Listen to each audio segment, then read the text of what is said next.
Welcome back. Let's do a little bit more work on slope from section 3.2 today. We'll begin by winding the clock a little bit. Let's go back and let's take a look at, again, standard form of the equation of a line and slope-intercept form. So standard form, you'll recall, is ax plus by equals c, but you may remember that a, b, and c must all be integers. And a, of course, must be positive. So we don't care about b and c. They can be negative, but a has got to be positive. So a is positive and b and c are integers. Slope in standard form is the opposite of a over b. And we did that the other day by rewriting the equation and solving for y. And when we did that, we got y equals the opposite of a over bx plus c over b. Okay, and we compared that to slope-intercept form, and we said, hey, look, m is really a over b, or the opposite of a over b. And b, or our y-intercept from slope-intercept form, is c over b. So we should also recognize that the y-intercept in standard form is the ordered pair, 0, and then c divided by b. And of course, slope-intercept form, very near and dear to our heart. M, of course, is the slope, and b is the y-intercept. And of course, we will always write our y-intercept as an ordered pair, 0b. By substituting 0 in for x, we can solve y as c with a y, where we hit the y-axis. And that is the same way in standard form. If you think about it, if we put 0 in for x, we have a times 0. Well, that's just going to cancel out, and we get by equals c. If we divide both sides by b, we get c over b. So our y-intercept is c over b in standard form, and there it is as b in our slope-intercept form. And a little more review, of course, we see that positive slope as we read from left to right along the graph is a line that is going to go upwards as you read from left to right. So it's going to go up. Whereas a negative slope as you read from left to right, that is going to go down. Okay, so the green line has a negative slope. I don't know how negative it is, but it's going to be negative. Zero slope, using our roller coaster analogy, zero slope, how much fun is that roller coaster? That is zero fun. So a horizontal line has zero slope. That baby is not a whole lot of fun. While a line that's perfectly vertical, well, that wasn't perfectly vertical, but it has no slope, or as we talked about in the previous video, has an undefined slope. It's an undefined amount of fun. You guys don't have the vocabulary to describe how fun riding a roller coaster on that vertical line would be. So let's move on. Let's talk about parallel lines and perpendicular lines. Well, parallel lines, you guys know parallel lines never meet. So if they never meet, they must have the same steepness or the same pitch, okay, or the same rate of change. Well, if they have the same steepness, the same pitch, and they never meet, they must have the same slope. So two lines have the same slope, then they're parallel, and if two lines are parallel, then they must have the same slope. Perpendicular lines, those are a little bit different animal. Perpendicular lines, of course, do meet, okay? But they meet in a unique way. They meet and form right angles. We know that from our geometry, and form right angles.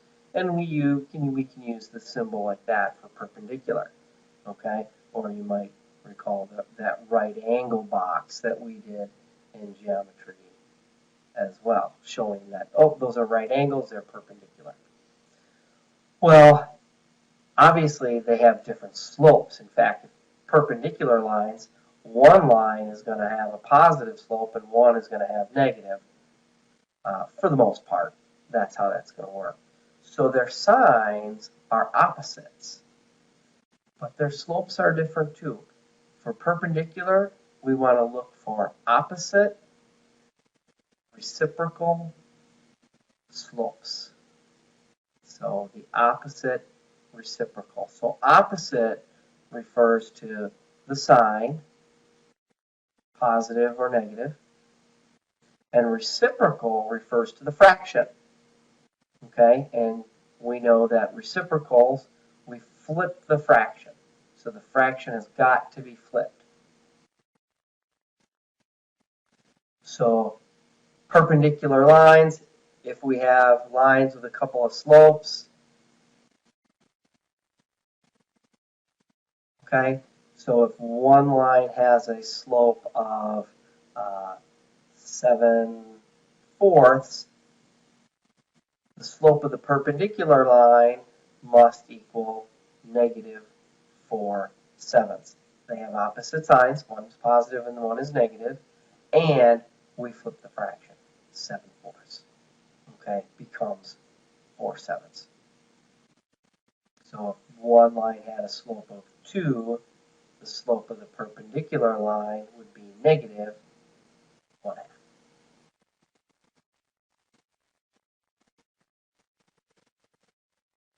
So a couple sample problems of the kinds of things you'll see in this section of the text. One question, determine whether the line through points -1, 2, and 3, 5 is parallel to the line through 4, 7, and 8, 10. Well, parallel, bells and whistles should go off and say, hey, if they're parallel, we need the same slope. So all we really need to do is calculate the slopes of these two lines. We don't need to draw pictures. We don't need to do diagrams or take care of the Cartesian plane. So let's go ahead and calculate the slope. So the slope of those first 2 points, okay, well, we'll do our change in y over our change in x, right? It's rise over run. Rise, y's rhymes with rise, so we'll take care of our y's. So I'm going to take my y-coordinate 5, and I'm going to subtract 2, and divide that by, and I'm going to go back to the same x-coordinate, 3 minus a minus 1. 3 minus a minus 1. So that becomes 5 minus 2 is 3, all over 3 plus 1 is 4. So the slope of that line is 3/4. Okay, let's check this other one out, see how we do. Same process. I'm going to calculate my slope. 10 minus 7. Change in y-coordinates. Since I started with this y-coordinate, I got to start with the x-coordinate of the same ordered pair. So 8 minus 4. So our slope, again, is 3/4. So yes, we do have parallel lines. In our second sample problem, let's take a look at this. This one says, determine whether lines with the following equations are parallel, perpendicular, or neither. Okay, so parallel, perpendicular, or neither, we're talking slope. So does the slope of one line equal the slope of the other? Or are the slopes opposite reciprocals? Okay, so perpendicular lines, if the slopes are opposite reciprocals, gotta look at that. You might recall opposite reciprocals. Let's take a look at a couple slopes that might be opposite reciprocals. I'll give you a little helpful hint here. Negative 3/4 and the opposite reciprocal are 4/3.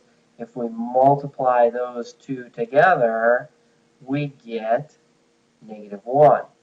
So if we take the product of the slopes, if the product equals -1, then we will have perpendicular lines. Or it could be neither. So let's take a look at the equations of our lines. We have 3x plus 5y equals 6, 5x minus 3y equals 2. Certainly they look different to me. They're both in standard form. So we know that slope is the opposite of a over b. So working with 3x plus 5y equals 6, a is 3. So our slope is the opposite of 3. And b is 5. So we have -3/5. We don't even have to write this in the slope-intercept form if we know our algebra. Well, let's take a look at the other line. Let's look at 5x minus 3y equals 2. That slope, the slope, again, is going to be the opposite of a over b. Well, the opposite of a is -5, and b is -3, which gives us a slope of 5/3. So we need to compare -3/5, and we want to compare that to 5/3, and sure enough, those are opposite reciprocal slopes. If we happen to multiply those two together, let's take a look at what we get. -15 over 15, our product is -1, so we have perpendicular lines, okay? And our explanation, you could say, because we have opposite reciprocal slopes.